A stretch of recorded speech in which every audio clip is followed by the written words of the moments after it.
Dear students, I hope you are well. Today I am going to talk about right form of verb. প্রিয় শিক্ষার্থীরা, আমি আজকে right form of ভার্বের কয়েকটি গুরুত্বপূর্ণ রুলস নিয়ে আলোচনা করব।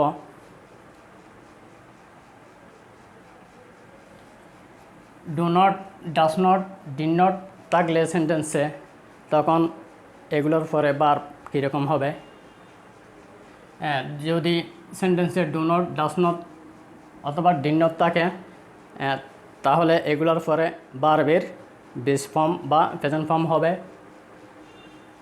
এক্সাম্পল হিসেবে আমি লিখেছি মনিকা ডাস নট, এখানে ব্র্যাকেটে দিয়ে আছে হ্যাঙ্কার আফটার মানি। এখানে ডাস নট আছে, সেজন্য এরপরে ব্র্যাকেটের ভার্ব এটা বেস ফর্মে হবে, বেস ফর্মে বা প্রেজেন্ট ফর্মে হবে। তাহলে এটা হ্যাঙ্কার, এটা বেস ফর্মে দেয়া আছে, তাহলে আনসার হবে হ্যাঙ্কার। এটা পরিবর্তন করতে হবে না, এটা বেস ফর্মে দেয়া আছে, এটা বসে যাবে hanker. Monica does not hanker after money. Monica টাকার পিছনে, টাকার জন্য লালায়িত হয় না। মনিকা টাকার পেছনে ছুটে না। এরপরে যে রুলটি রেখেছি সেটা হলো shall, should, will, would, can, could, may, might, must ইত্যাদি মডেল ভার্বের ক্ষেত্রে ভার্ব কীরকম হবে। সেন্টেন্সে যদি এই মডেল ভার্বগুলো থাকে তাহলে এগুলোর পরে ভার্বের বেস ফর্ম হবে। এক্সাম্পল হিসেবে আমি দিয়েছি ইউ মে, এখানে ব্র্যাকেটে রাইট আছে নাও, তুমি এখন লিখতে পারো। এখানে এই মে আছে, তাহলে মে থাকলে এখানে মে আছে, মে থাকলে ভার্বের কী হবে, ভার্বের বেস ফর্ম হবে। তাহলে এটা রাইট, এটা বেস ফর্মে দেওয়া আছে, তাহলে আনসার হবে write. You may write now, তুমি এখন লিখতে পারো। এরপরে আরেকটা রুল রেখেছি, এটা হচ্ছে need, dare, use to, going to, had better, would rather, am to, is to, are to, was to, were to, have to, has to, had to. এর ক্ষেত্রে এগুলোর পরে ভার্বের রূপ কীরকম হবে, ভার্বের ফর্ম কোনটা হবে। এগুলো হচ্ছে semi modal verb, semi modal auxiliary verb. এই সেমি মডেলগুলোর পরে ইউ ভার্বের বেস ফর্ম হয়, এগুলোর পরেও ভার্বের বেস ফর্ম হয়। এক্সাম্পল হিসেবে আমি লিখেছি I need not do the work, এখানে ব্র্যাকেটে ডু আছে, I need not do the work, আমার কাজটি করার প্রয়োজন নেই।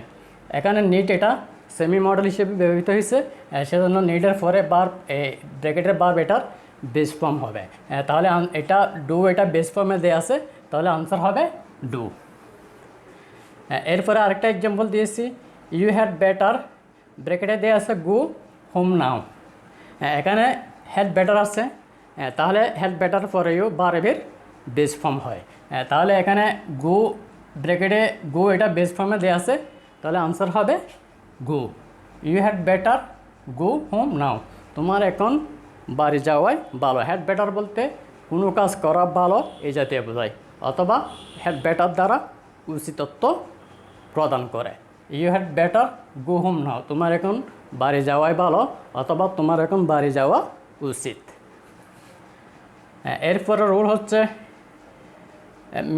মেক, হেল্প, লেট ইত্যাদি ভার্বের পরে যদি একটা অবজেক্ট দেওয়া থাকে এবং এই অবজেক্টের পরে যদি ব্র্যাকেট একটা ভার্ব দিয়ে থাকে তখন ভার্ব এটার বেস ফর্ম হয়।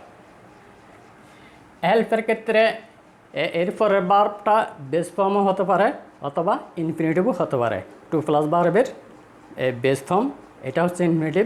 হেল্পের ক্ষেত্রে এর পরের ভার্বটা বেস ফর্মে হতে পারে অথবা ইনফিনিটিভও হতে পারে। এখানে আমি এক্সাম্পল হিসেবে দিয়েছি I will not let you, ব্র্যাকেটে দেওয়া আছে ডিস্টার্ব হিম। আমি তোমাকে তাকে ডিস্টার্ব করতে দেব না। তাহলে এখানে লেট আছে, লেটের পরের ভার্ব এটা বেস ফর্মে হবে। ব্র্যাকেটের ভার্ব ডিস্টার্ব এটা বেস ফর্মে আছে, তাহলে আনসার হবে disturb. I will not let you disturb him, আমি তোমাকে তাকে ডিস্টার্ব করতে দেব না। এরপরে রুল যেটা রেখেছি সেটা হলো yesterday, day before yesterday, last week, last month, last year, ago, long since ইত্যাদি ওয়ার্ড বা ফ্রেজ যদি কোনো সেন্টেন্সে দেয়া থাকে তাহলে সেই সেন্টেন্সটা হবে পাস্ট ইনডেফিনিট টেন্সে। তাহলে পাস্ট ইনডেফিনিট টেন্সে হলে সেটার ভার্ব এটা পাস্ট ফর্মে হবে। এক্সাম্পল হিসেবে আমি দিয়েছি হি, এখানে ব্র্যাকেটে লিভ দেয়া আছে একটা ভার্ব, হোম ইয়েস্টারডে, সে গতকাল বাড়ি ছেড়ে চলে গেছে। তাহলে লিভ এটা এখন এই প্রেজেন্ট ফর্মে দেওয়া আছে, বেস ফর্মে দেওয়া আছে, আর এদিকে ইয়েস্টারডে যেহেতু আছে তাহলে এটা ফার্স্ট ইনডেফিনিট টেন্স হবে। আর ফার্স্ট ইনডেফিনিট টেন্সে ভার্বের ফার্স্ট ফর্ম হয়, তাহলে লিভ ভার্বের ফার্স্ট ফর্ম লেফট হয়ে যাবে, তাহলে আনসার হচ্ছে left. He left home yesterday, সে গতকাল বাড়ি ছেড়ে চলে গিয়েছিল। এরপরে রোল হচ্ছে it is time, it is high time, wish, fancy.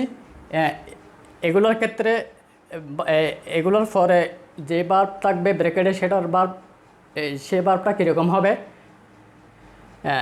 It is time, it is high time, wish, fancy, এগুলোর পরের ভার্বটা ফার্স্ট ফর্মে হবে। এগুলোর পরে যে ভার্ব ব্র্যাকেটে যে ভার্ব থাকবে সেটার ফার্স্ট ফর্ম হবে। এক্সাম্পল হিসেবে আমি দিয়েছি ইট ইজ টাইম উই, এখানে ব্র্যাকেটের টেক একটা ভার্ব আছে, initiatives against it. It is time হচ্ছে এখনই সময়, এখনই সময় আমাদের এটার বিরুদ্ধে উদ্যোগ নেয়ার। তাহলে এখানে ইট ইজ টাইম আছে, ইট ইজ টাইমের পরে যে ভার্ব ব্র্যাকেটে যে ভার্ব থাকবে সেটার ফার্স্ট ফর্ম হবে, তাহলে টেক ভার্বের ফার্স্ট ফর্ম টুক হয়ে যাবে, তাহলে আনসার হচ্ছে took. It is time we took initiatives against it, এখনই এটার বিরুদ্ধে উদ্যোগ নেওয়ার সময়, এখনও ওটার বিরুদ্ধে আমাদের উদ্যোগ নেওয়ার সময়। আর ইট ইজ টাইম আর ইট ইজ হাই টাইমের মধ্যে পার্থক্য হচ্ছে ইট ইজ হাই টাইমের ক্ষেত্রে একটু জোর পড়ে, ইট ইজ হাই টাইম বলা হয় এখনই উপযুক্ত সময়। ইট ইজ টাইমের ক্ষেত্রে যদি ইট ইজ টাইমের পরে সাবজেক্ট দেওয়া না থাকে, ইট ইজ টাইমের ক্ষেত্রে ইট ইজ টাইম অথবা ইট ইজ হাই টাইমের ক্ষেত্রে যদি সাবজেক্ট না থাকে এরপরে একটা ভার্ব দেওয়া থাকে, সেক্ষেত্রে এই ইট ইজ টাইমের পরের ভার্বের আগে টু বসে এটা ইনফিনিটিভ হয়ে যায়। এক্সাম্পল হিসেবে আমি লিখেছি ইট ইজ টাইম, এখানে ব্র্যাকেটের চেঞ্জ আছে, এর আগেরটাতে ইট ইজ টাইমের পরে উই সাবজেক্ট দেওয়া আছে, কিন্তু এখানে ইট ইজ টাইমের পরে সরাসরি ভার্ব দেওয়া আছে, সেজন্য এটার আগে টু বসবে। তাহলে ইট ইজ টাইম এখানে ব্র্যাকেটের চেঞ্জ দেওয়া আছে দ্য ল, এখনই আইনটি পরিবর্তন করার সময়। যেহেতু এখানে ইট ইজ টাইমের পরে কোনো সাবজেক্ট দেওয়া নেই, সরাসরি ভার্ব দেওয়া আছে, ভার্ব এটার বেস ফর্মের আগে টু বসাতে হবে, তাহলে এখানে আনসার হবে টু চেঞ্জ। চেঞ্জ যেটা বেস ফর্মে দেওয়া আছে তাহলে আনসার হবে to change. It is time to change the law, এখনই আইনটি পরিবর্তনের সময়।